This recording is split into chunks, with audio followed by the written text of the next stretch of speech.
থেকে শুরু হবে?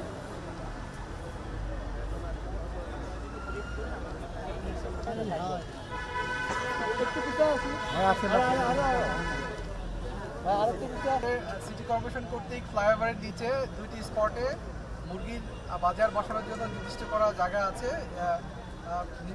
2টি স্পটে, সেই 2টি স্পটের বাইরে যে আমাদের সড়ক আছে, চলাচলের সড়ক, এবং ফ্লাইওভার নিচে যে অন্য অন্য যে নির্ধারিত ফাঁকা অংশ আছে, সেই অংশে যত ধরনের স্থাপনা থাকবে না কেন আমরা সেটি আমরা উচ্ছেদ করে দিব।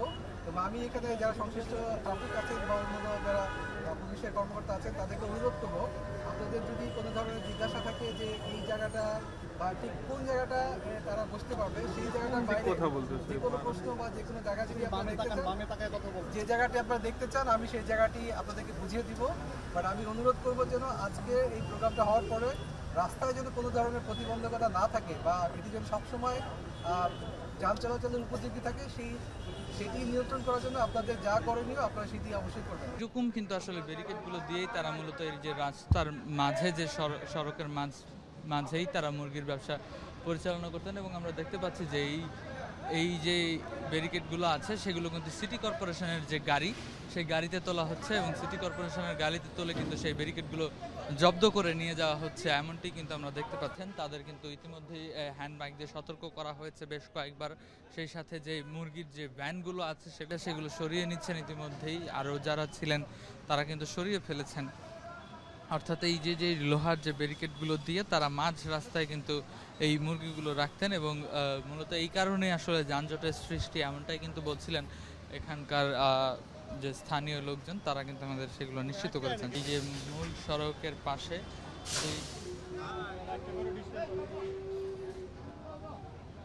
অর্থাৎ মূল সড়কের পাশে যে লোহার যে ব্যারিকেডগুলো অর্থাৎ মুরগি রাখার জন্য যেগুলো ব্যবহার করা হতো সেগুলো কিন্তু তারা ইতিমধ্যেই জব্দ করছেন ম্যাজিস্ট্রেট সহ সেনাবাহিনীর নেতৃত্বে। ম্যাজিস্ট্রেট এর আগে সতর্ক করা হয়েছিল যে রাস্তা পরিষ্কার করার জন্য, হ্যাঁ। তারপর থেকে মনে করেন যে আমরা রাস্তায় আর গাড়ি ঘোড়া রাখি না, জাস্ট এই জায়গাটা আমরা ক্যাশ ব্যবহার করি ক্যাশ রাখার জন্য, ঠিক আছে, আর বাইরে আমরা ব্যবহার করি না। লোহার পাতগুলো রেখেছিলেন সেগুলো তো রাস্তার উপরে ছিল, সেগুলো রাখছেন কেন? সেগুলো আমাদের ভুলবশত হয়ে গেছে, আর হবে না স্যার।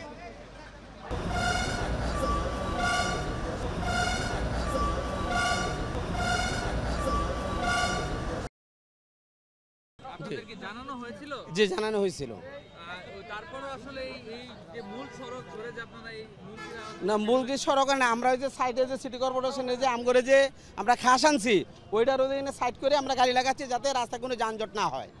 কিন্তু এই মুরগিরা লাগানোর কারণে যানজট কি হইতো কিনা? যানজট হইতো, কিন্তু এটা আমরা ক্লিয়ার রাখছি, 8 জন লাইনম্যান রাখছি। একবার আমাদের এখানে ঝামেলা হয়েছিল প্রায় 1-1.5 মাস আগে, তখন আমরা রাস্তাটা ক্লিয়ার রাখছি। ফুটপাত দখল বলতে রাস্তার আন্ডারে যেটা মানে মার্কেটের আন্ডারে যে সাইডে যেটা আমরা সিটি কর্পোরেশন খাস আনা হয়েছে ওইখানে গাড়ি লাগানো হচ্ছে, এর বাইরে না। জি জি আমরা বলছি যে সিটি কর্পোরেশনের আছে, ওনারা বললো যে না আমরা ওইদিকে লাগাবো না, আমাদের যে ভিতরে আন্ডারে ওইদিকে গাড়ি লাগাবো, এটুকু বলা হয়েছে। জি এটা নিরসন হলে আমরা ভ্যান যাতে ওইদিকে না লাগে ওই ব্যবস্থা আমরা বারবার বলছি। মাল ডেলিভারি নেবে আর ভ্যানগুলো চলে যাবে যাতে দাঁড়াইয়া না থাকে, যদি দাঁড়াইয়া না থাকে তার যানজট হয় না। ঠিক আছে। মোহাম্মদ শাহাজুদ্দিন, জি, আমি এই মার্কেটের সভাপতি, মুরগি ব্যবসায়ীর সভাপতি। জি জি, কাপ্তান বাজার মুরগি ব্যবসা, পোলট্রি মুরগি ব্যবসার সভাপতি।